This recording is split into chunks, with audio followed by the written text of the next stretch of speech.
Halo, Assalamualaikum warahmatullahi wabarakatuh. Apa kabar semuanya? Semoga dalam keadaan sehat ya, dan tetap semangat dalam menjalani kegiatan puasa pada tahun ini ya. Alhamdulillah sebentar lagi mau lebaran ya. Pastinya untuk para ibu-ibu udah mulai sibuk nih ya, cari baju lebaran, cari kue dan keperluan lebaran lainnya ya. Oke, baik tetap semangat ya untuk mahasiswa ibu-ibu. Baik, kita mulai saja ya untuk pada malam hari ini. Kita masuk ke dalam pertemuan keempat ya. Eh, Pertemuan keempat ini membahas tentang analisis dan rancangan pekerjaan ya. Baik, kita langsung saja. Saya share screen terlebih dahulu ya, sebentar.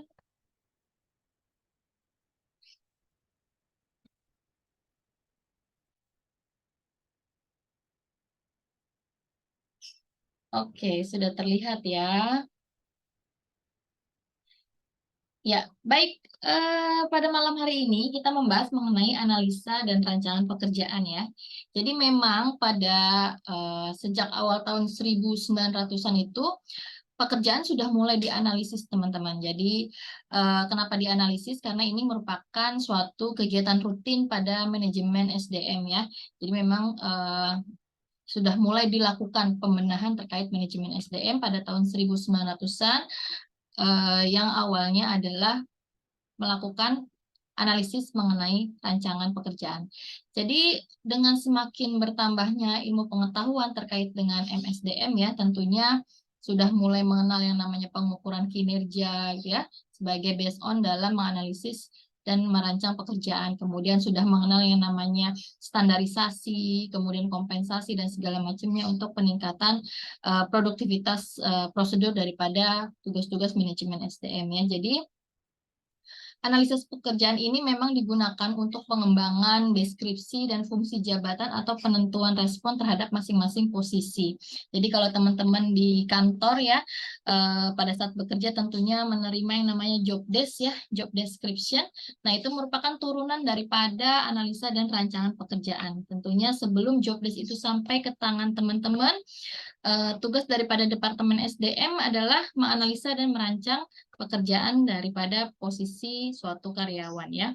Jadi kalau seperti yang kita ketahui ya, kalau pekerjaan itu kan merupakan gambaran ya dari pencerminan tugas-tugas, kemudian kewajiban-kewajiban kita serta tanggung jawab kita terhadap pekerjaan yang kita lakukan gitu. Jadi analisis pekerjaan ini mempelajari desain daripada aktivitas-aktivitas yang tentunya kita lakukan, tugas-tugas, kewajiban, kemudian bentuk tanggung jawab daripada setiap pekerjaan yang dilakukan oleh karyawan. Nah, dengan banyaknya tugas-tugas tersebut tentunya harus diperhatikan juga mengenai keterangan informasi yang berkaitan dengan tugas-tugas yang dilakukan oleh karyawan ya. Dan apa namanya kayak misalkan kualifikasinya apa, kemudian keahliannya apa yang harus diperlukan ya, kemudian besarnya kompensasi nanti berapa yang harus diberikan ya. Kemudian apalagi terkait dengan ruang lingkup pekerjaan. Nah, itu semua dianalisis sampai dengan turunnya si job desk tadi. Jadi memang sudah tugasnya si Departemen SDM untuk membantu para manajer ya, para staff gitu ya, atau para pengguna SDM lainnya ya, dengan melakukan yang namanya analisis dan rancangan pekerjaan. Jadi kalau di Departemen SDM itu kan tentunya ada yang namanya sistem informasi sumber daya manusia ya, atau HRIS, Human Resource Information System gitu ya. Jadi dengan memberikan informasi tentang pekerjaannya, tentunya itu juga memudahkan pekerjaan daripada si manajemen SDM gitu ya. Jadi bagaimana sih nanti pengembangannya, seperti apa desain pekerjaannya, bagaimana gitu ya. Jadi memang untuk menentukan analisis pekerjaan ini, seorang manajemen SDM juga perlu yang namanya spesifikasi pekerjaan, kemudian ada deskripsi pekerjaan gitu ya.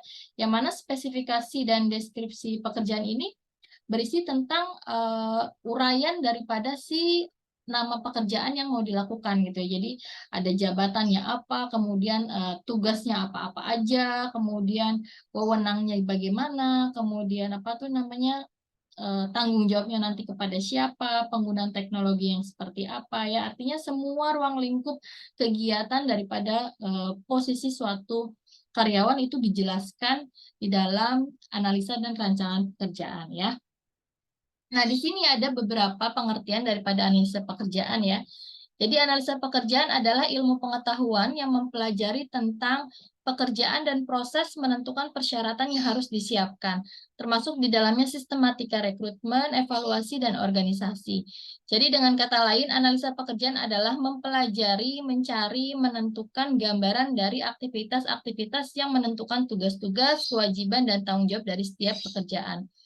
Kemudian analisa pekerjaan juga dapat diartikan sebagai proses pengumpulan dan pemeriksaan atas aktivitas-aktivitas kerja pokok di dalam sebuah posisi serta kualifikasi. Di sini ada keahlian, pengetahuan, kemampuan, serta sifat-sifat individu lainnya yang tentunya diperlukan untuk melaksanakan aktivitas pekerjaannya.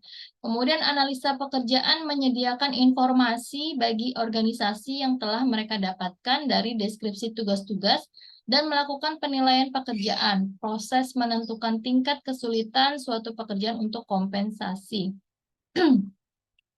Kemudian di dalam analisa pekerjaan ada yang namanya deskripsi tugas ya. Jadi ini produk utamanya daripada suatu analisa pekerjaan yang menyajikan suatu ringkasan pekerjaan secara tertulis sebagai identifikasi suatu kesatuan organisasi. Kemudian ada yang namanya spesifikasi pekerjaan. Ini merupakan suatu penjelasan tertulis mengenai pengetahuan, keterampilan, kemampuan, ciri-ciri, kemudian ada karakter, yang tentunya penting bagi efektivitas kinerja dari suatu perusahaan. Jadi intinya analisa pekerjaan ini adalah menempatkan orang yang tepat gitu ya pada suatu pekerjaan. Jadi sesuai dengan kemampuan, keahlian ya, kemudian pengalamannya dalam melakukan pekerjaan sehingga tentunya bisa menghindari hal-hal yang tidak diinginkan oleh perusahaan seperti adanya turnover yang tinggi atau sering mengganti karyawan ya. Jadi setiap pekerjaan itu memang harus ada orang yang mengerjakannya gitu. Jadi jangan sampai pekerjaan itu tidak ada orang yang melakukannya atau jangan sampai pekerjaan itu tidak bertuan gitu ya istilahnya ya. Jadi kalau kita organisasi bisa menempatkan orang sesuai dengan kemampuannya, artinya kita bisa menempatkan orang yang tepat gitu ya. Itu juga bisa menjadi peningkatan produktivitas daripada organisasi itu sendiri. Kemudian ada peningkatan efisiensi dan efektivitas juga, sehingga tujuan daripada organisasi itu bisa cepat tercapai ya. Kemudian dalam rangka memperoleh suatu analisa yang akurat, Departemen SDM ini bersandar pada organisasi dan karyawan yang diharapkan dengan menyediakan informasi gitu. Jadi dalam menganalisa pekerjaan, si human resource ini tidak bekerja seorang diri gitu, artinya tidak hanya mengandalkan tim daripada orang HR-nya aja, tetapi melibatkan setiap karyawan dan setiap para manajer yang ada di suatu organisasi tersebut ya. Jadi ketika kita melakukan diskusi dengan para manajer masing-masing departemen atau para staf gitu ya, tentunya si orang yang diajak diskusi harus bisa memberikan informasi terkait dengan daftar pertanyaan analisa pekerjaan keseluruhannya gitu ya. Kemudian skema organisasi departemennya itu seperti apa. Kemudian kalau misalkan ada perubahan dalam perusahaan yang bisa mempengaruhi posisi itu juga harus diinfokan ya. Kemudian klarifikasi memperjelas informasi yang disampaikan ya. Kemudian nanti Departemen SDM dari informasi-informasi tersebut diteliti gitu ya informasinya, apakah suatu posisi ini bisa dikelompokkan ke dalam suatu pekerjaan yang sudah ada atau bisa menimbulkan atau menciptakan pekerjaan baru gitu ya. Artinya memang harus bisa menjawab juga si Departemen SDM terkait dengan berapa banyak sih waktu nanti yang diperlukan untuk menyelesaikan tugas-tugas tersebut gitu ya. Artinya kan di sini kan tugas-tugasnya kan ada yang main jobnya gitu ya, ada yang memang priority utama, ada juga yang priority kedua, ketiga gitu. Nah, setiap priority ini kan tentu memiliki waktu tersendiri untuk menyelesaikannya. Makanya ada yang namanya analisa beban kerja oleh si Departemen SDM. Kemudian Departemen SDM juga harus bisa mengkelompokkan tugas-tugas mana yang memang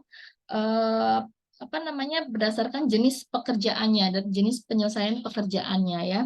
Kemudian bagaimana bisa merancang pekerjaan sehingga bisa meningkatkan kinerja karyawan ya. Kemudian si orang SDM juga perlu juga menganalisa. Jadi keahliannya apa aja nih yang harus diperlukan untuk jabatan tertentu gitu ya. Kemudian jenis pendidikannya apa aja nih nanti yang diperlukan untuk bisa meningkatkan kualitas kinerja. Kemudian keterampilannya seperti apa. Kemudian karyawan mana nih yang terbaik yang memang pas gitu ya, yang memang cocok untuk menempati suatu pekerjaan tertentu gitu. Jadi informasi yang diperoleh dari manajer, dari beberapa staff gitu ya, itu memang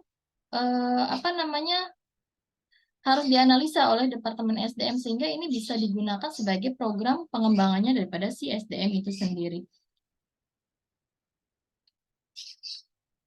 Nah, kemudian di sini ada tujuan daripada analisa pekerjaan ya. Jadi memang suatu tantangan juga ya untuk menciptakan SDM yang handal gitu ya, apalagi sekarang terkait dengan adanya digitalisasi ya, teknologi modern gitu ya. Jadi bagaimana merasakan kenyamanan dalam bekerja gitu, bagaimana karyawan harus bisa beradaptasi dengan penggunaan teknologi yang canggih gitu ya, seperti serba otomatis ya. Jadi memang harus harus seorang manajemen SDM itu harus memberikan eh, suasana kerja, kenyamanan, kemudian menciptakan hasil kerja yang maksimal gitu ya dengan tentunya eh, tidak mengenyampingkan si karyawannya itu sendiri gitu. Artinya tidak harus bisa menjunjung tinggi harkat dan martabat si karyawan, itulah intinya seperti itu ya. Karena kan untuk menghadapi tantangan tersebut, tentunya analisa pekerjaan SDM ini harus bisa dilakukan secara profesional gitu ya. Karena kan ini menentukan kualifikasi secara langsung gitu ya, dan tentunya berpengaruh terhadap keberhasilan daripada perusahaan nantinya gitu ya. Nah, di sini jadi tindakan-tindakan apa yang perlu dilakukan oleh manajemen SDM untuk mencapai tujuan yang based on-nya tadi adalah informasi daripada analisa pekerjaan. Yang pertama ada evaluasi peran lingkungan terhadap pekerjaan individu. Jadi bagaimana analisis pekerjaan ini bisa memberikan informasi tentang lingkungan yang tentunya dapat mempengaruhi pekerjaan karyawan dalam suatu perusahaan ya. Jadi contohnya kayak sekarang ya, era globalisasi di mana digitalisasi juga sekarang semakin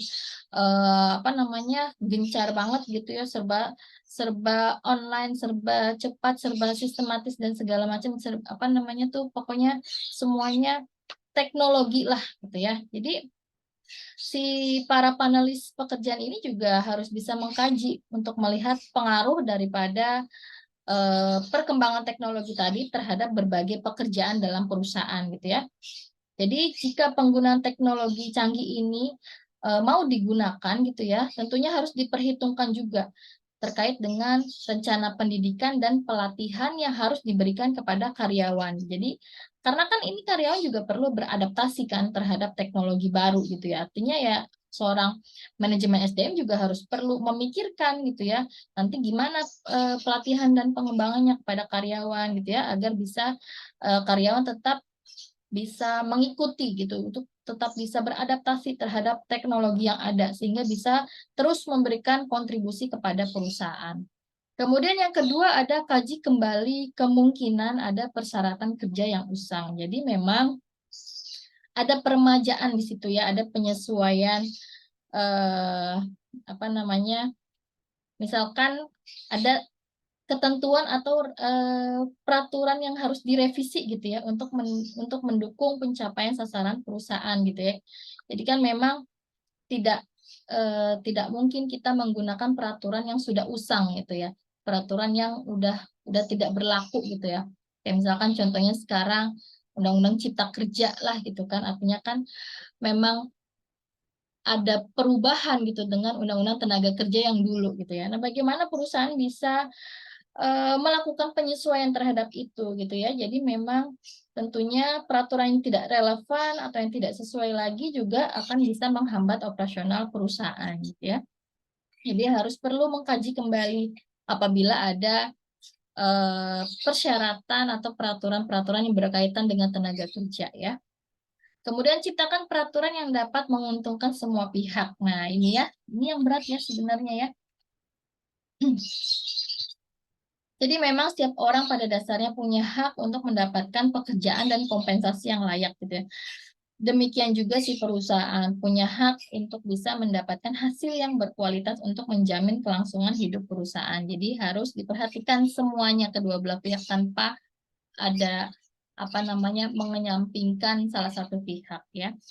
Kemudian rancang kebutuhan SDM masa depan ya. Tentunya melalui analisa pekerjaan, kita bisa memperoleh gambaran tentang kemampuan SDM pada saat ini tuh seperti apa gitu ya. Kemudian nanti kira-kira manajemen SDM bisa nggak mengantisipasi adanya perubahan SDM di masa depannya itu bagaimana gitu ya.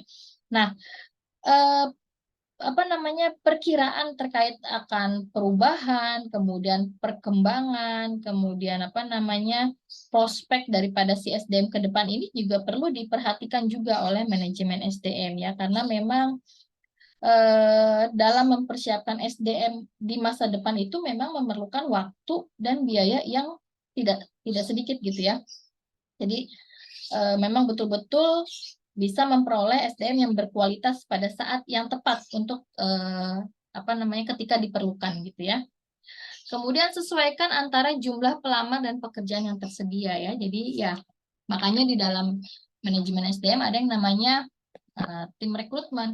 Tim rekrutmen ini dia punya yang namanya manpower planning gitu ya. Jadi harus bisa menyesuaikan antara jumlah pelamar dan pekerjaan yang tersedia gitu. Jadi jangan sampai posisinya cuma 2 tapi orangnya yang ada 5 gitu ya. Itu kan agak jomplang banget gitu ya.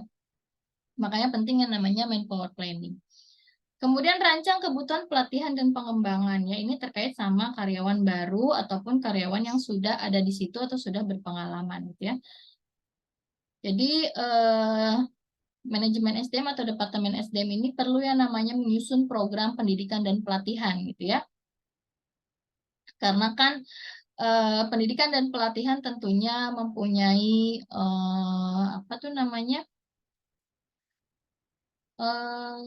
tujuan tersendiri gitu ya untuk karyawan, baik itu untuk meningkatkan pengetahuan atau untuk menyiapkan karyawan untuk tanggung jawab yang lebih besar lagi. Kemudian ada rancang rencana pengembangan potensi karyawan ya. Jadi kadang perusahaan juga kurang bisa melihat itu ya secara optimal kalau ternyata banyak juga karyawan yang memiliki potensi gitu ya. Karena tidak bisa melihat itu, makanya sering terjadi yang namanya kesenjangan gitu ya dalam di setiap karyawan. Jadi memang perlu merancang secara sistematis gitu ya dan terprogram agar keberadaan terkait dengan potensi karyawan itu bisa dilihat oleh perusahaan dan tentunya bisa bermanfaat juga bagi perusahaan. Makanya ada yang namanya program pengembangan potensi karyawan ya. Kemudian tentukan standar kerja ya. Jadi setiap perusahaan ini tentunya menginginkan kinerja karyawan yang sebaik mungkin ya. Makanya perlu ditetapkan standar kerjanya seperti apa. Dan ini standar kerja ini nanti berkaitan sama penilaian prestasi kerja ya. Makanya ada yang namanya KPI ya dalam suatu perusahaan, Key Performance Indicator. Kemudian penempatan karyawan hendaknya sesuai dengan minatnya ya. Jadi penempatan karyawan ini sesuai dengan minatnya akan meningkatkan etos dan motivasi kerja sehingga pekerjaan ini dapat dinikmati. Tentunya ini balik lagi ya gerbang awalnya ada di rekrutmen. Bagaimana tim rekrutmen ini bisa menentukan atau mencari siapa sih kandidat karyawan yang memang pas gitu ya untuk menduduki suatu posisi tertentu. Kemudian penempatan karyawan harus sesuai dengan keahliannya ya. Benar balik lagi ya ke tim rekrutmen. Jadi jangan sampai orang-orang rekrutmen itu hanya karena faktor teman, tiba-tiba temannya ada yang melamar, tapi ternyata tidak sesuai dengan keahliannya. Nah, itu jangan juga direkrut gitu ya, walaupun ada faktor kedekatan di situ. Kemudian berikan kompensasi yang wajar ya. Jadi memang dalam pemberian kompensasi juga tidak asal-asalan ya. Jadi setiap perusahaan juga punya yang namanya struktur salary gitu ya.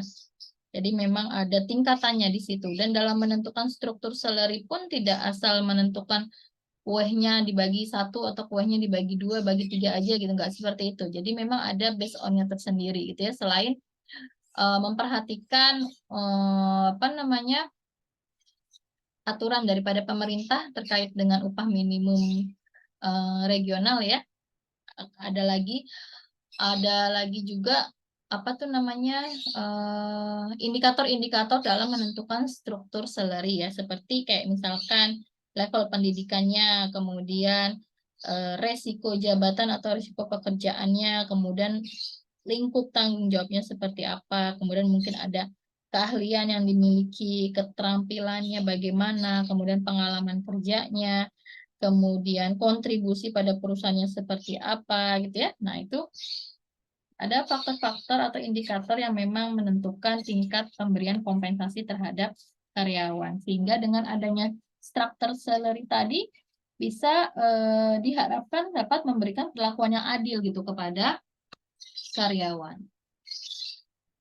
Kemudian ada pengumpulan informasi analisis pekerjaan ya. Jadi sistem informasi tadi ya, HRS tadi ya, ini juga berperan sangat signifikan dalam menganalisa pekerjaan. Jadi karena di dalam HRS itu ya teman-teman, itu isinya itu semua yang menyangkut tentang si karyawan gitu. Jadi ada di dalam Departemen SDM itu ada yang tugasnya memang menginput CV-CV-nya si karyawan gitu. Jadi setiap ada orang masuk, ada orang baru gitu ya, udah deal diterima, itu diinput setiap CV yang ditulis. Atau kan biasanya kalau di perusahaan itu kan kalau mau ngelamar kerja ada isi biodata gitu ya dari perusahaan gitu ya. Dari nama sampai dengan apa tuh namanya jenis pekerjaan yang sudah dilalui itu seperti apa. Nah, itu ada memang stafnya khusus yang untuk menginput CV karyawan aja gitu ya. Dan itu tentunya apa namanya bukan pekerjaan yang sepele ya, karena kan itu banyak gitu ya. Itemnya tuh banyak gitu. Di dalam satu CV itu tuh itemnya banyak. Kayak apa namanya uraian, spesifikasi, standar pekerjaan gitu ya. Kemudian ada nama, alamat, nomor KTP, NPWP, nomor rekening dan segala macam gitu ya.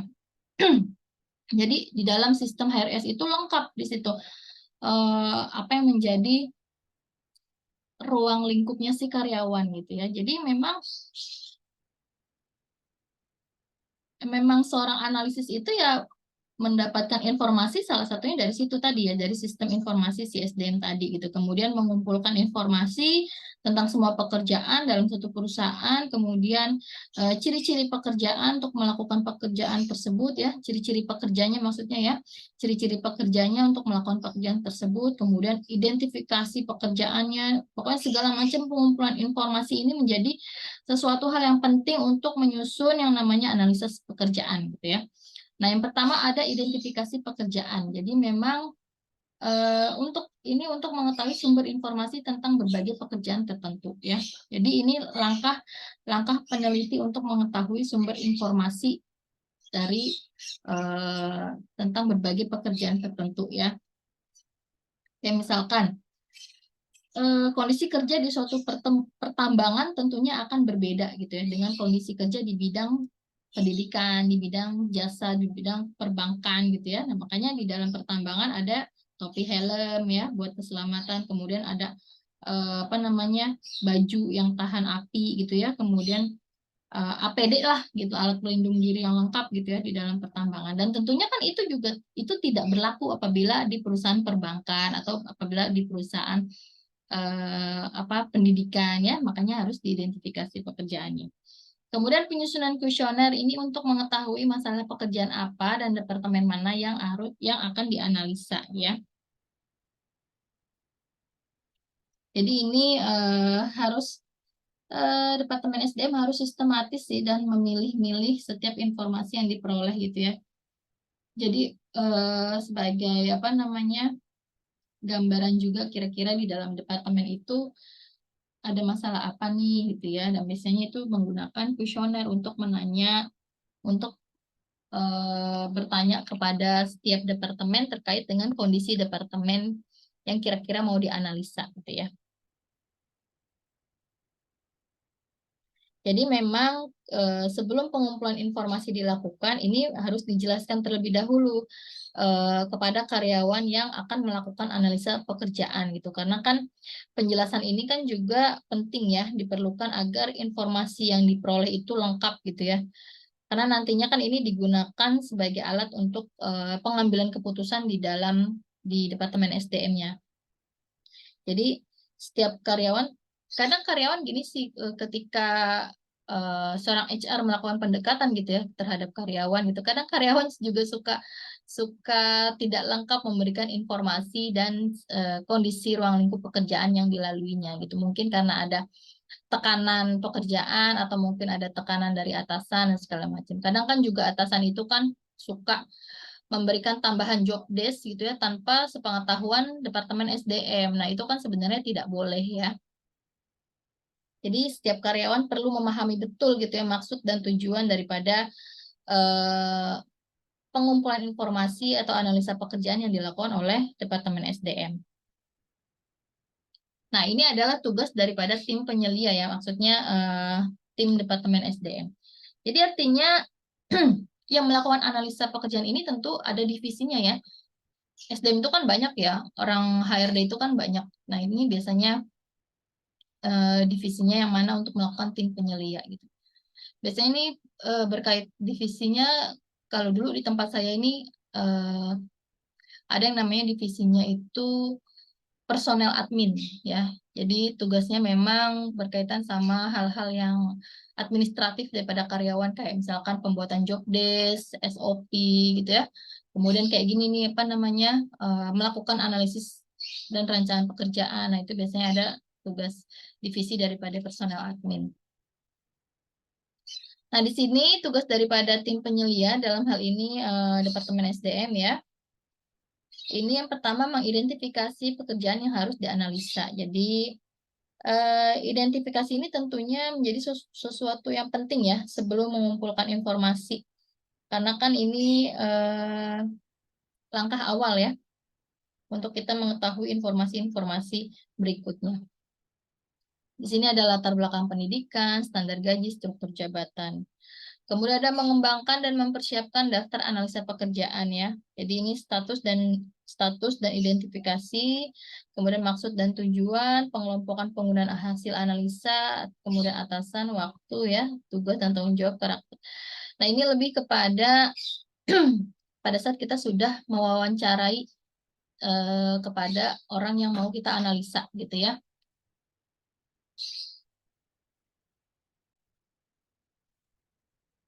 Kemudian mengumpulkan informasi analisa pekerjaan ini dari wawancara langsung dengan karyawan ya, kemudian diskusi dengan tenaga ahli, kemudian lewat kuesioner ya, kemudian lewat catatan kerja karyawan, observasi langsung atau kombinasi daripada teknik pengumpulan data ya.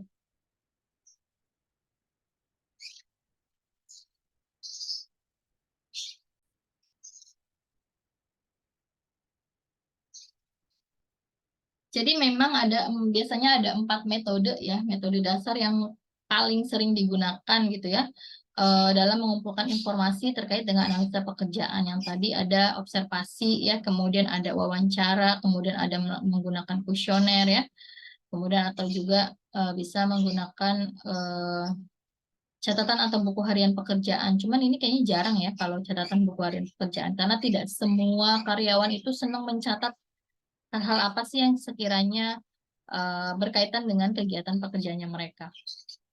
Kemudian tentunya ada informasi dari karyawan yang lebih senior gitu ya.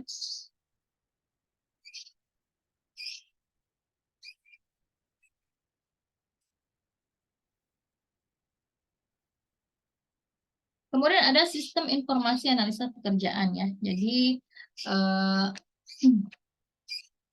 dalam jaringan sistem informasi analisa pekerjaan ini, sistem informasi SDM ini kemudian ada desain pekerjaan ini tentunya menunjukkan bagaimana cara-cara SDM yang profesional ini diperluas dalam Departemen Informasi SDM sebagai basis dasar untuk menerapkan analisis pekerjaan gitu ya. Di sini ada beberapa kegiatan ya mengenai pengelolaan manajemen SDM dalam informasi analisis pekerjaan. Yang pertama ada mengevaluasi tentang lingkungan.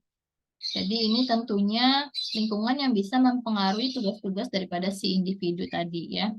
Kemudian menghapus persyaratan yang tidak diperlukan. Artinya yang sudah tidak relevan gitu ya terkait dengan peraturan karyawan ini sudah harus diperbarui gitu ya. Kemudian menemukan unsur pembagian tugas ini juga bisa membantu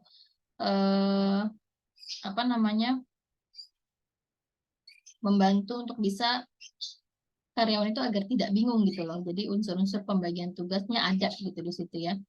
Jadi untuk bisa meningkatkan kualitas kerjanya karyawan juga.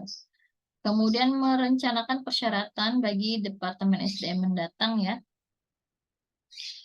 Ini terkait dengan tim penyelia daripada analisa pekerjaan ya.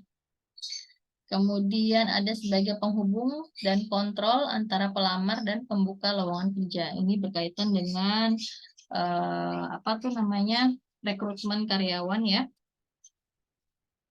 Kemudian ada menentukan pelatihan dan pendidikan ya terkait dengan karyawan baru ya untuk pelatihan dan pendidikan ini biasanya untuk karyawan lama yang mau promosi atau dinaikkan jabatan.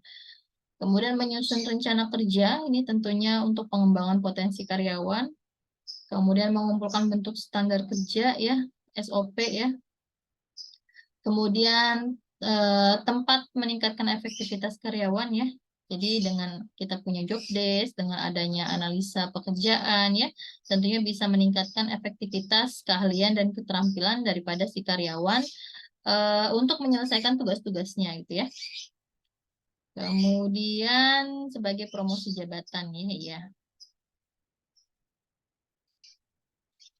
Nah, di sini ada beberapa kegunaan informasi terkait dengan analisa pekerjaan ya. Tentunya untuk perencanaan dan pengadaan SDM ya berkaitan dengan manpower planning daripada suatu SDM di perusahaan. Kemudian rekrutmen dan seleksi SDM artinya memang agar bisa mendapatkan karyawan yang tepat ya untuk menduduki suatu posisi tertentu.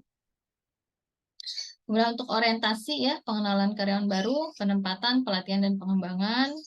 Untuk pengembangan karir tentunya mutasi atau rotasi ya. Kemudian untuk pengaturan kompensasi, penilaian kinerja ya, konseling dan penyuluhan, memperbaiki aliran kerja juga ya. Itu adalah kegunaan daripada informasi analisa pekerjaan.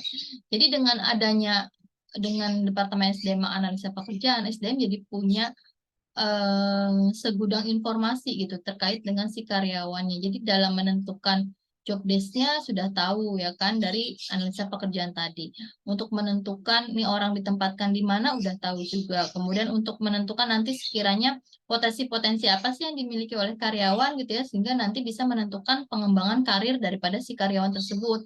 Atau bisa juga untuk kira-kira oh ini karyawannya memang harus dimutasi, oh ini kira-kira karyawannya memang harus dirotasi. Nah itu bisa dilihat daripada hasil analisa pekerjaan. Dan berkaitan juga dengan penilaian kinerja yang mana nanti bisa mempengaruhi pemberian kompensasinya ya. Nah kemudian langkah-langkah dalam analisa pekerjaan ya. Yang pertama, ini menguji organisasi secara keseluruhan dan kecocokan tiap pekerjaan. Jadi memang ini menyediakan suatu gambaran yang luas gitu ya tentang bagaimana masing-masing pekerjaan itu dalam suatu organisasi. Jadi ini berkaitan dengan perusahaan secara keseluruhan gitu ya, terkait sama struktur organisasi gitu ya. Kemudian yang kedua, menentukan bagaimana informasi analisa pekerjaan dapat digunakan ya. Jadi ini biasanya memerlukan waktu ya, karena kan ini kita kan sudah mulai proses untuk mencari informasi terkait dengan analisa pekerjaan tadi lewat wawancara, lewat observasi, lewat bertanya dengan atasannya dan segala macam ya, lewat kuesioner juga ya. Ini memerlukan waktu yang agak lama juga ya. Kemudian yang ketiga, ini memilih jenis pekerjaan untuk diteliti. Artinya memang kira-kira pekerjaan mana dulu nih yang harus mau dianalisa gitu ya. Biasanya itu si Departemen SDM sudah punya timeline-nya tersendiri. Kemudian mengumpulkan informasi yang mau digunakan ya. Nah, ini sudah mulai untuk draft pembuatan job desk gitu ya. Kemudian ada menyiapkan deskripsi tugas ya. Kemudian menyiapkan spesifikasi pekerjaan sampai nanti munculnya si job desk tersebut ya untuk digunakan sebagai rancangan pekerjaan, perencanaan, rekrutmen, seleksi dan pelatihan, evaluasi, kompensasi dan sampai dengan evaluasi pemutusan hubungan kerja maksudnya ya. Ini apakah perlu adanya pemutusan hubungan kerja dan segala macamnya. Kemudian di sini ada teknik analisis pekerjaan ya. Jadi analisis pekerjaan ini merupakan kegiatan pengumpulan data kan ya tentang pekerjaan yang mau dilakukan gitu ya. Kemudian dianalisis gitu ya oleh Departemen SDM tentunya untuk memenuhi berbagai macam keperluan tadi ya untuk ada untuk bagian rekrutmen nantinya, ada untuk penentuan kompensasi, ada untuk evaluasi kinerja dan segala macam. Nah, di sini ada teknik analisa pekerjaan yang pertama adalah pengamatan ya. Jadi memang ini observasi tadi ya, metode yang digunakan. Jadi ini mengamati perilaku karyawan secara langsung dan tidak langsung gitu ya. Seperti apa sih karyawan gitu ya dalam melakukan pekerjaannya gitu ya. Itu HRD itu kalau misalkan berbaur dengan tim-tim yang lain, artinya departemen yang lain, itu tidak hanya sekedar berbaur sebenarnya ya, itu memperhatikan gitu ya. Makanya kalau lagi main-main sama departemen HRD, agak-agak hati-hati juga gitu ya. Karena departemen HRD itu suka memperhatikannya lewat situ gitu ya. Tapi jangan takut juga, artinya ya biasa-biasa aja. Kalau misal, ya tunjukin aja sesuai dengan profesionalnya kita gitu ya. Karena memang biasanya untuk melakukan analisa pekerjaan suatu karyawan, salah satunya dilihat daripada si pengamatan secara langsung ataupun tidak langsung terkait dengan perilaku karyawan ya. Kemudian ada wawancara tadi ya, bisa lewat lewat karyawan yang bersangkutan atau lewat atasannya gitu ya, atau juga bisa lewat koleganya ya.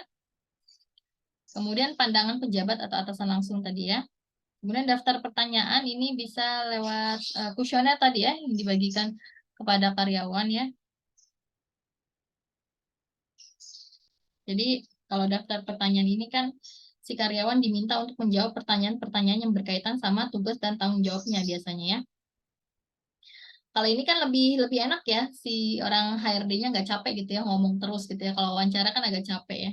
Kalau ini kan tinggal kasih selebaran kuesioner atau blast secara daring gitu ya. Karyawan isi, nanti balik lagi ke HRD ya. Kemudian catatan harian karyawan ya. Ini sih saya rasa jarang banget ya karyawan melakukan ini ya. Memang ada sih karyawan yang biasanya itu dikasih kayak jurnal harian gitu ya sama masing-masing departemennya gitu. Jadi dia merekap gitu ya, kira-kira kejadian apa sih per bulannya, per minggunya, per harinya gitu ya. Sejak karyawan mulai join di perusahaan tersebut. Jadi misalkan nih saya menduduki posisi HR staff gitu ya. Nah, itu ada juga atasan HR yang memberikan logbook gitu ya, kayak jurnal gitu. Jadi setiap kegiatan yang kamu lakukan itu bisa dicatat di jurnal tersebut. Misalkan hari ini ada kesalahan pembayaran salary gitu ya, harusnya masuk ke rekening ini, malah masuknya ke rekening yang lain. Nah, itu biasanya dicatat di yang kayak gitu-gitulah. Cuman ini mah udah jarang banget sih ya. Kemudian teknik kombinasi artinya mengkombinasi daripada ada yang pengamatan, wawancara, pandangan pejabat, daftar pertanyaan, dan catatan harian karyawan.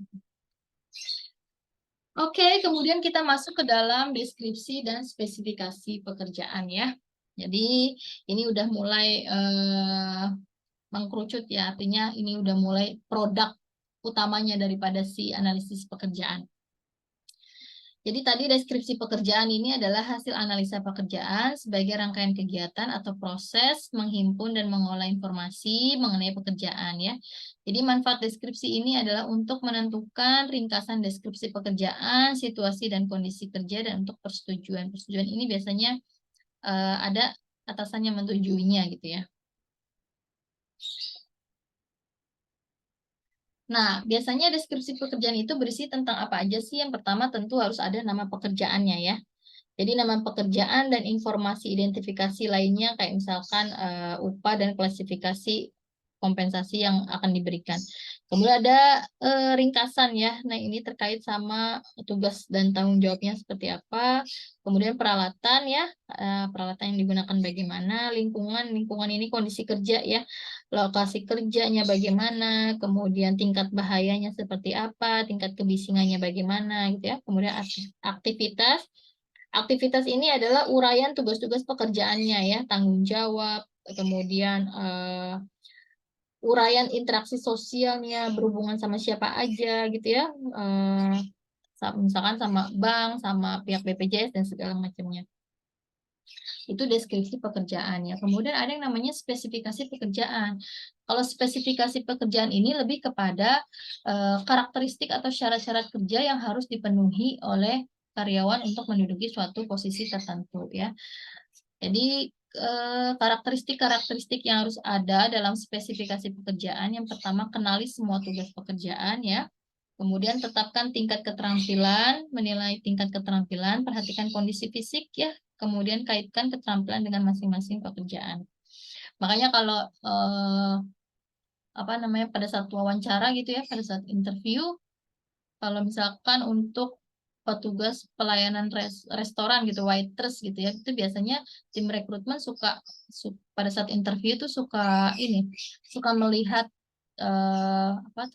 fisiknya gitu ya, kira-kira good looking nggak nih nanti untuk dipajang untuk melayani customer gitu ya, good looking nggak nih untuk nanti dipajang di depan untuk menyambut customer gitu.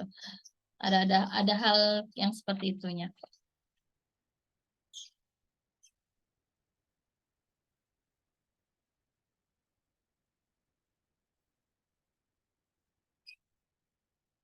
Kemudian ada aplikasi daripada analisa pekerjaan ini adalah memberikan standar prestasi kerja yang tentunya mempunyai manfaat. Yang pertama sebagai sasaran bagi pelaksana kerja karyawan ya. Jadi memang target bagi si karyawan untuk meningkatkan motivasi kerja karyawan. Kemudian kriteria keberhasilan karyawan ya, ini tentunya diukur dan dinilai, makanya ada yang namanya nilaian kerja.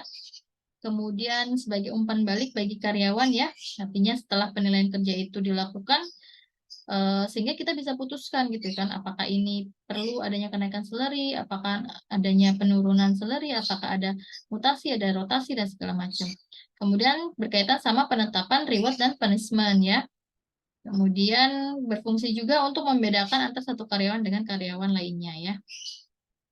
Dan tentunya pimpinan juga atau manajer dalam hal ini ya, ini juga harus menetapkan standar-standar pekerjaan ini, nggak boleh asal sembarang aja ya, tentunya harus adanya pembahasan bersama juga gitu dengan Departemen HRD ya, kemudian dengan karyawan yang bersangkutan ya, terkait dengan sasaran pekerjaan, peranan, hubungan ya.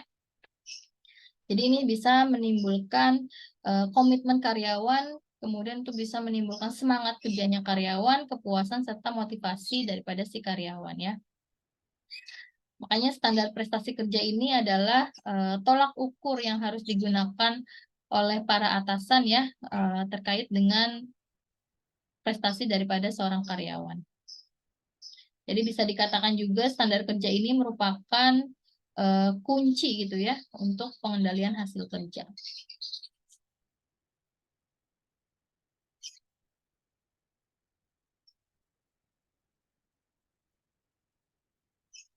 Kemudian analisa pekerjaan juga bisa membantu organisasi dalam kegiatan rekrutmen dan seleksi ya. Udah ya tadi ya, sebenarnya sama ya seperti yang dijelaskan di awal tadi. Jadi kalau untuk rekrutmen tentunya bisa digunakan untuk mencari dan menemukan pelamar ya. Ini nanti dibaca aja ya selebihnya ya, karena tadi sudah dijelaskan di awal tadi ya.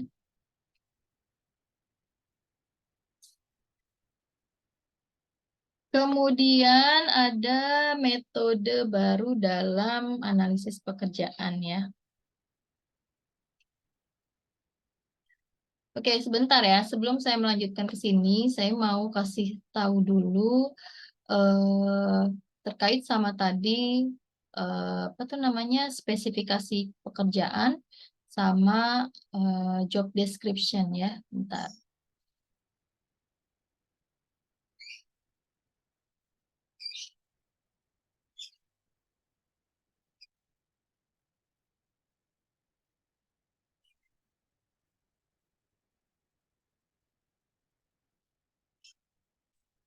Nah, ini ya sudah terlihat ya teman-teman. Oke. Jadi dalam melakukan analisa pekerjaan, ya ini tentunya ada formnya ya biasanya oleh setiap tim penyelia dari HRD ya. Nah ini kurang lebih formnya seperti ini ya terkait deskripsi analisa pekerjaan tadi ya.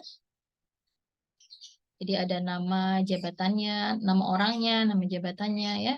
Kemudian persyaratan untuk pekerjaan itu seperti apa ya, ada pendidikan, pelatihan, kemudian tugas-tugas, wewenang, tanggung jawab ya.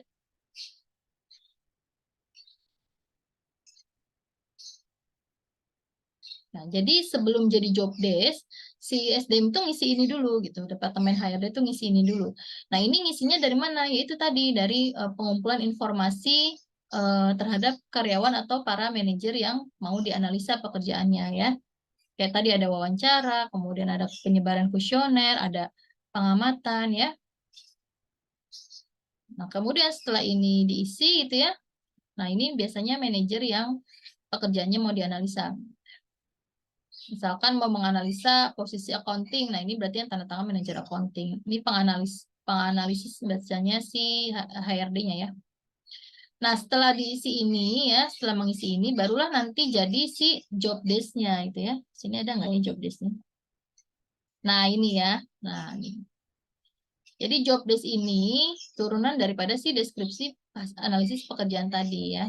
Nih job desk. Tentunya apa namanya sama ini juga sama spesifikasi analisis pekerjaan. Nah, ini ya. Jadi job desk sebelum jadi job desk nih ya, sebelum jadi seperti ini.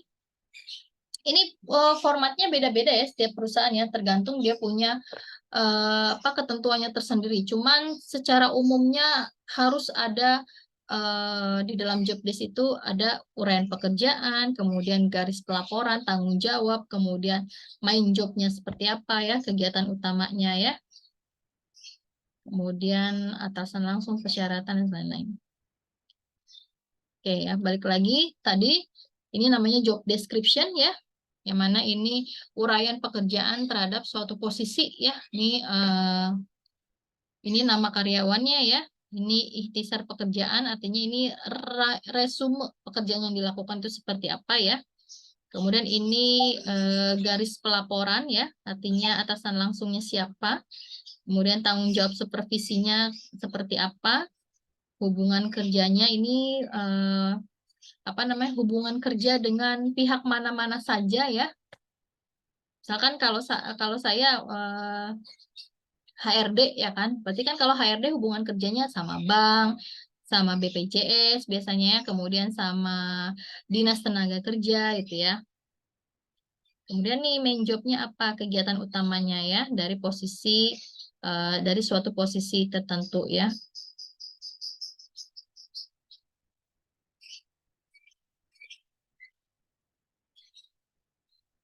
Nah, kemudian atasan langsungnya siapa? Kemudian persyaratan jabatannya ya, pendidikannya misalkan harus S1, pengalamannya harus sekian tahun, syarat-syarat lainnya ditulis. Nah, nanti ini biasanya ada tanda tangannya. Tanda tangannya ini HRD sama si karyawan yang bersangkutan. Karena ini job desk-nya kan apa? Dikasih ke masing-masing karyawan ya. Jadi sebelum ada job desk, sebelum ada ini, Departemen HRD ini harus menganalisa pekerjaannya dulu ya. Nah, analisa pekerjaannya ini dilakukan secara bersama-sama tadi ya, sama atasan daripada si suatu jabatan tertentu gitu ya. Misalkan mau menganalisa pekerjaan accounting, jadi Departemen HRD harus duduk bareng sama manajer accounting. Kemudian nanti duduk bareng lagi sama staf accountingnya gitu. Jadi sebagai ada kombinasi di situ ya. Jadi diisi ya formnya. Ini juga formnya beda-beda ya, tergantung si perusahaannya seperti apa. Cuma secara umum ada eh, indikator-indikatornya ini gitu ya.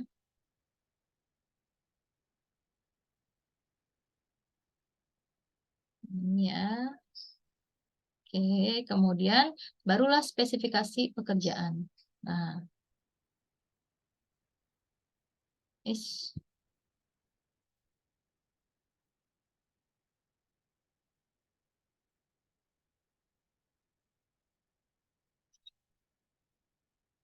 nah ini ya. Nah, nanti ketika ini sudah selesai, barulah dia turunkan si job desk-nya ya.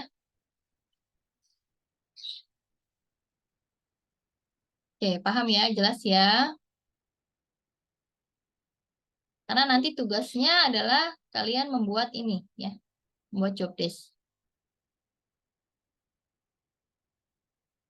Oke, balik lagi ke materi ya.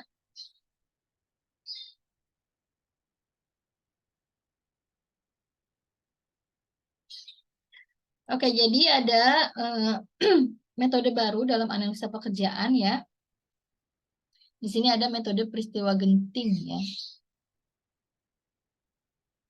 Jadi peristiwa genting ini merupakan metode baru dalam pendekatan analisa pekerjaan di mana definisi ini harus betul jika diperformankan pekerjaan ini sukses dan menceritakan umpan balik yang objektif sebagai standar untuk suksesnya suatu pekerjaan. Jadi apa sih tahapan yang harus dilakukan? Yang pertama, menerjemahkan organisasi atau objektif departemen ke dalam pekerjaan dasar yang bertanggung jawab.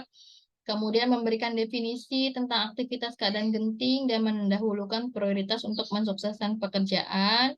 Kemudian mengidentifikasi dari aktivitas esensial, susunan tiap respon peristiwa genting, kemudian mengembangkan standar pekerjaan dengan ukuran pekerjaan sukses dan menceritakan aktivitas pekerjaan. Jadi memang kalau ini berkaitan dengan situasi yang krusial ya, artinya kayak tadi tuh kalau bagian payroll itu kan peristiwa-peristiwa gentingnya itu kalau misalkan ada salah transfer gitu ya. Nah, bagaimana menyikapinya pada saat ketika peristiwa itu terjadi gitu. Makanya harus dikembangkan standar pekerjaan dengan ukuran pekerjaan yang seperti apa kalau misalkan titik krusialnya itu terlampaui gitu ya artinya ya. Jadi bagaimana Departemen SDM bisa menerjemahkan itu gitu.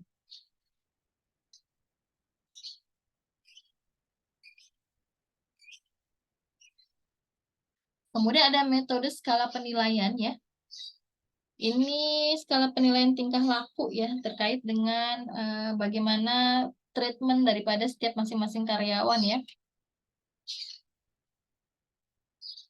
Ini terkait sama sikap individunya dalam menjalani pekerjaan itu seperti apa.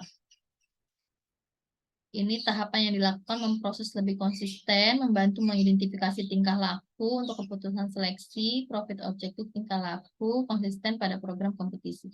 Oh, ini sih berkaitan sama bagaimana sikap dan tingkah laku para karyawan dalam melakukan pekerjaannya sehingga bisa melihat nih apakah kira-kira si karyawan ini memiliki antusias terhadap pekerjaannya sehingga bisa meningkatkan kinerjanya karyawan tersebut, bisa bersaing dengan para karyawan yang lainnya gitu ya sehingga bisa konsisten terhadap program kompetisi yang diadakan.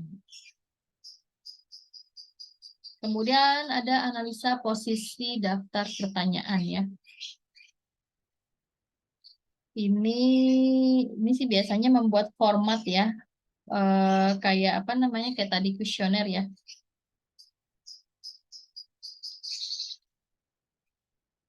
Ini biasanya ada standar analisa pekerjaan. Ini biasanya pertanyaan-pertanyaan yang diajukan ini mengandung kategori informasi terkait dengan pekerjaan sama karakteristik yang berhubungan dengan standar pekerjaannya seperti apa.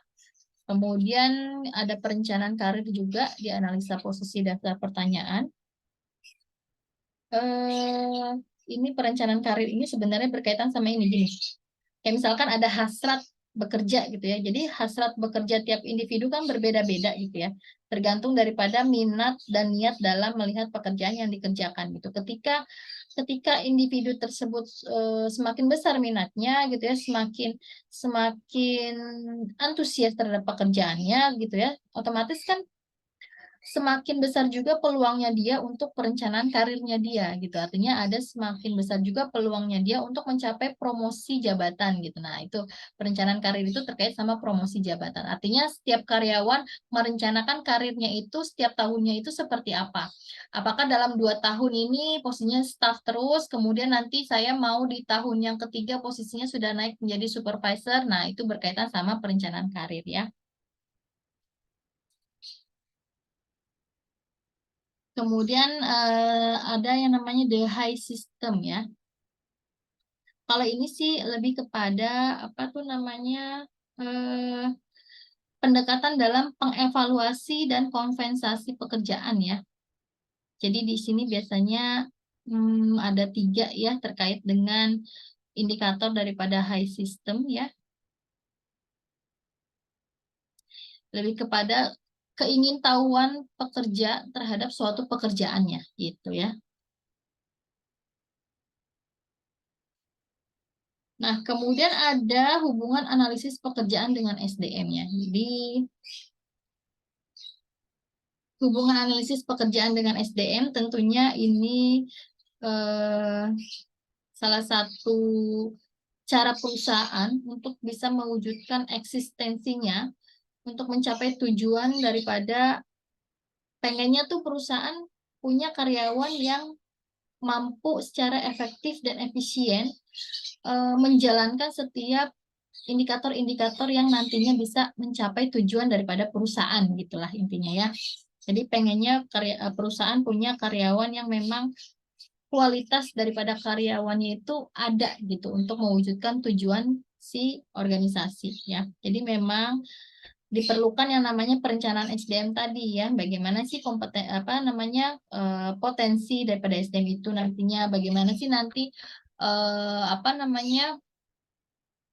proses pelatihan dan pengembangan daripada si karyawan itu nantinya gitu ya. Jadi memang berorientasi pada hasil analisa pekerjaan tadi sih, balik lagi ya, analisa pekerjaan tadi. Nah, di sini ada bagan ya. Ini yang menggambarkan hubungan analisis pekerjaan dengan program perencanaan SDM. Yang pertama ada analisa pekerjaan tentunya ya. Ini analisa pekerjaan tentunya menghasilkan informasi-informasi terkait dengan pekerjaan dan tugas serta sampai dengan evaluasi gitu ya. Kemudian dipecah lagi ada syarat individu ya. Tadi syarat individunya apa ya? Tentunya berkaitan sama spesifikasi pekerjaan ya. Ada pengetahuan, keterampilan ya. Kemudian ada memilih tugas pekerjaan, struktur pekerja. Ini berkaitan sama apa tuh namanya? Tugas-tugas uraian pekerjaan daripada suatu posisi tertentu ya. Kemudian ada taksiran potensi. Ini kegiatan memperkirakan kemampuan dan potensi yang dimiliki karyawan terhadap suatu jenis pekerjaan. Kemudian ada penilaian tugas ya.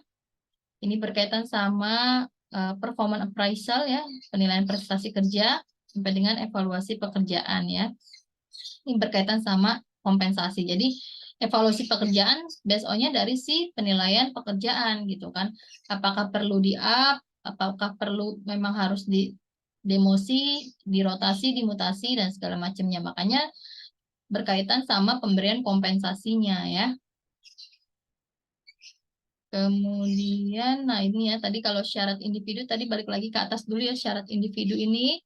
Tadi kan berkaitan sama spesifikasi pekerjaannya ya, kayak keterampilan, kemudian apa lagi, kemampuan ya, keahlian ya. Nah, mana nanti ini bisa itu semua sebagai based on dalam perencanaan karir, pelatihan, dan pengembangan ya. Kemudian kalau tadi berkaitan sama uraian tugasnya, ini berkaitan sama pada saat penerimaan seleksi karyawan ya, perencanaan tenaga kerja, perencanaan organisasi, dan manajemen karir.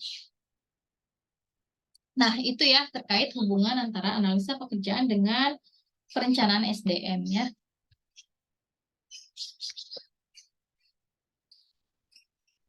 Nah, kemudian tadi ada analisa pekerjaan, sekarang ada rancangan pekerjaan ya. Jadi, rancangan pekerjaan ini merupakan pengembangan daripada analisa pekerjaan ya. Tentunya ini sebagai upaya untuk memperbaiki efisiensi, efektivitas, dan produktivitas perusahaan serta kinerja karyawan. Tentunya ketika merancang suatu pekerjaan, kita juga harus memperhatikan hubungan lingkungan gitu ya dengan SDM yang ada di perusahaan. Kayak misalkan kayak terkait globalisasi, teknologi gitu ya. Dan juga harus bisa memfasilitasi juga gitu tujuan perusahaannya mau seperti apa ya. Jadi biasanya hal yang paling populer dalam rancangan pekerjaan ini namanya perluasan pekerjaan atau job enlargement ya. Sama pengayaan pekerjaan atau job increasement. Rancangan pekerjaan merupakan proses penentuan tugas-tugas yang akan dilaksanakan, metode-metode yang digunakan untuk melaksanakan tugas, dan bagaimana pekerjaan tersebut berkaitan dengan pekerjaan lain di suatu perusahaan ya. Jadi dalam rancangan pekerjaan ada 3 hal penting yang harus diperhatikan. Yang pertama, mencerminkan pemenuhan tuntutan lingkungan ya. Jadi memang harus diperhatikan lingkungannya, sekiranya sekarang nih lagi relate-nya sama yang seperti apa lingkungannya. Oh, lagi digitalisasi. Nah, makanya ketika melakukan rancangan pekerjaan ya harus berkaitan sama yang digitalisasi tadi. Kayak misalkan sekarang harus serba sistematis, serba online gitu ya. Artinya ya jangan ini deh, jangan jauh-jauh deh. Kayak misalkan sekarang pemasaran lewat digitalisasi. Yang tadinya di suatu perusahaan nggak ada departemen marketing digitalisasi, sekarang ada yang namanya marketing digitalisasi, departemen baru. Nah, hal-hal yang kayak gitu ya. Jadi mencerminkan pemenuhan tuntutan lingkungan. Kemudian mencapai hasil dan kepuasan pekerjaan yang maksimal ya. Tentunya ini berkaitan dengan karyawan ya. Jadi apakah karyawan bisa meningkatkan kinerjanya untuk mencapai hasil yang optimal sehingga ada rasa kepuasan tersendiri oleh yang ada di dalam karyawan. Kemudian harus mampu berperan sebagai umpan balik, artinya karyawan tidak hanya pasif ya terhadap perusahaan, tapi juga aktif ya, responsif gitu ya, artinya ada feedback juga antara karyawan dan perusahaan ya. Jadi memang rancangan pekerjaan ini tentunya diharapkan bisa meningkatkan efisiensi, efektivitas, kemudian produktivitas, serta kepuasan yang tinggi juga.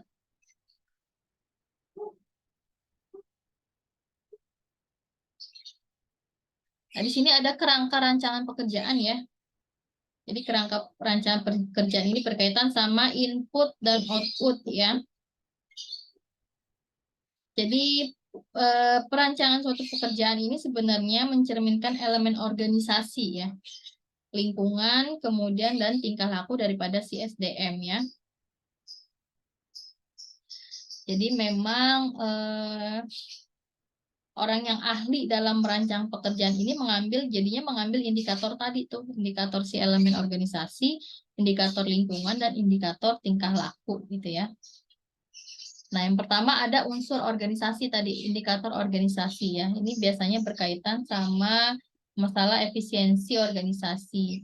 Jadi pekerjaan ini dirancang secara efisiensi untuk mendorong karyawan yang mampu dan termotivasi untuk mencapai produktivitas yang maksimum ya. Tentunya dengan cara-cara yang terbaik gitu ya. Jadi kalau unsur organisasi ini ada yang namanya mekanistik ya. Ini peningkatan efisiensi kerja ini dijadikan dasar dalam memahami manajemen sebagai salah satu disiplin ilmu sosial. Kemudian ada aliran kerja ya, ini tentunya mempengaruhi sifat produk dan hasil daripada si karyawan itu sendiri. Kemudian ada pendekatan ergonomik, ini melakukan optimalisasi produk dengan memperbaiki hubungan karyawan dengan lingkungan kerjanya gitu ya. Jadi produk ini berkaitan sama hasil kerja karyawan ya.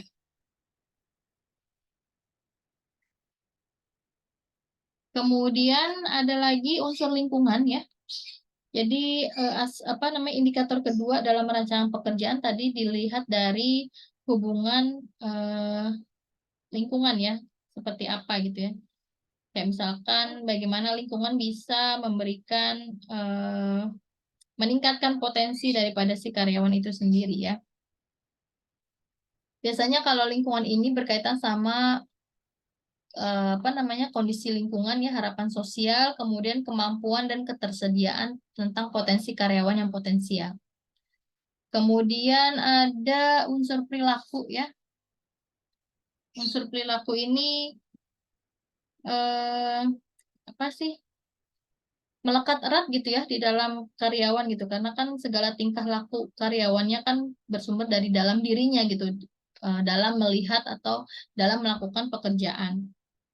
Jadi tentunya pada dasarnya setiap karyawan ini punya keinginan untuk bagaimana sih bisa pekerjaannya itu memenuhi kebutuhannya gitu ya.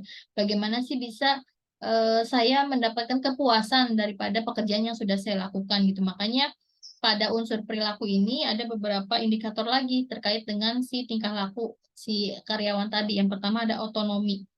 Otonomi ini berkaitan sama tanggung jawab ya atas apa yang dilakukan dengan memberi kewenangan, mengambil keputusan untuk pekerjaannya.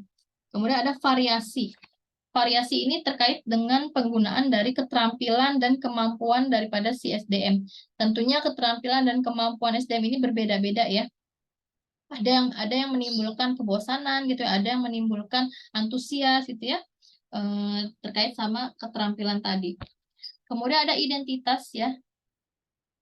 Identitas ini lebih kepada apa ya namanya tuh, yang melekat di dalam diri, kayak misalkan ini orang tanggung jawab banget nih terhadap pekerjaannya gitu kan. Ini orang disiplin nih. Nah, itu ya identitas. Hubungan tugas ini terkait sama informasi atas kinerja. Umpan balik ini berkaitan sama yaitu tadi ada tektokannya gitu loh antara pekerja dengan perusahaan. Bagaimana pekerja itu memberikan hasil kinerja yang terbaiknya, kemudian perusahaan memberikan hak daripada pekerja karena telah memberikan kinerja yang terbaik gitu ya. Kemudian ada faktor-faktor yang mempengaruhi rancangan pekerjaan ya. Yang pertama ada faktor organisasional.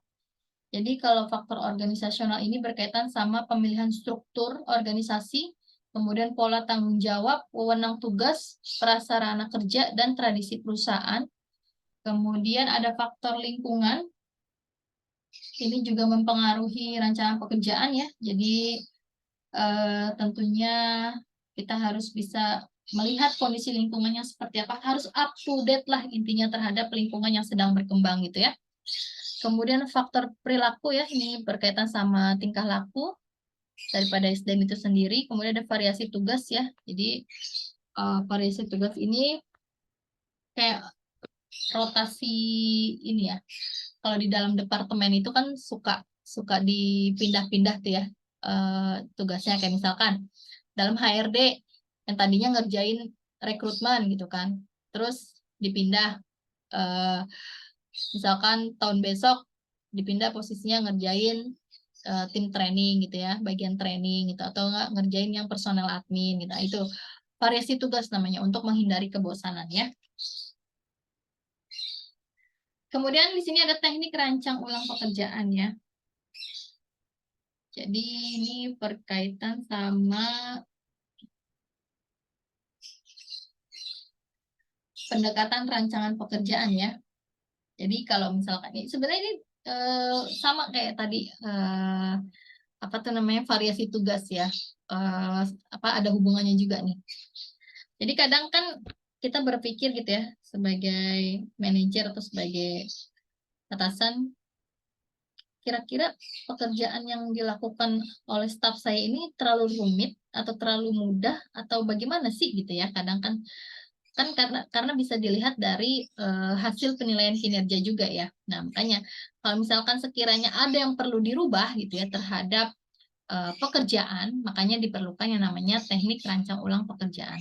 Sama halnya kalau misalkan ada mau pemberian variasi tugas tadi untuk menghindari kebosanan, artinya ada rancang ulang pekerjaan kan di situ ya. Jadi orangnya tuh di treatmentnya beda lagi gitu karena udah kelamaan ngerjain rekrutmen, kemudian dipindah ngerjain payroll gitu kan, otomatis kan treatmentnya kan jadi beda lagi gitu ya. Makanya dirancang ulang lagi pekerjaannya.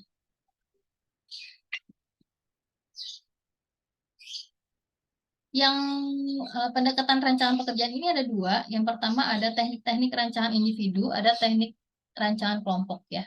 Jadi kalau teknik rancangan individu yang pertama simplifikasi pekerjaannya, artinya penyederhanaan pekerjaannya.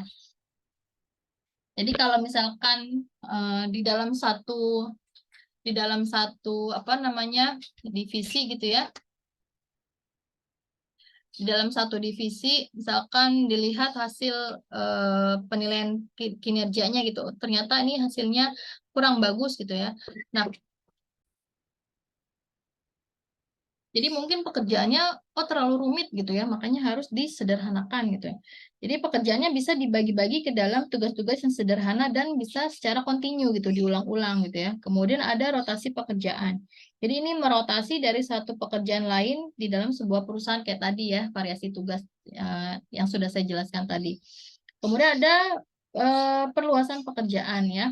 Kemudian ada pengayaan pekerjaan ya.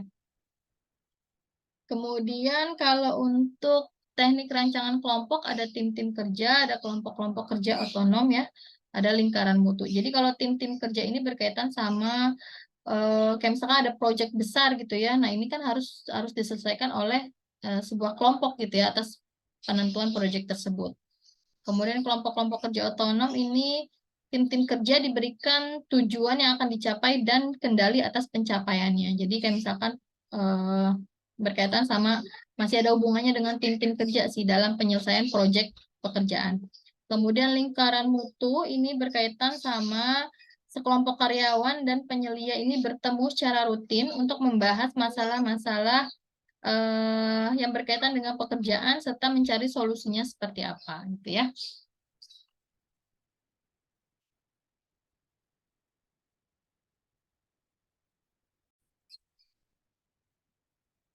Oh ya, tadi yang terkait sama pengayaan pekerjaan ya, itu belum dijelaskan. Pengayaan pekerjaan ini bisa disebut juga sebagai job enrichment ya, job job enrichment ya. Jadi ini berkaitan sama bagaimana seseorang bisa mengatur pekerjaannya, bagaimana seseorang bisa eh, diberikan keleluasaan serta tanggung jawab yang lebih besar lagi untuk bisa merencanakan pekerjaannya sehingga bisa memberikan kesempatan yang lebih luas untuk mengendalikan dirinya untuk melakukan berbagai aktivitas pekerjaannya. Artinya dia bisa bekerja secara bekerja cerdas, bekerja cepat gitu ya, dan seperti itu.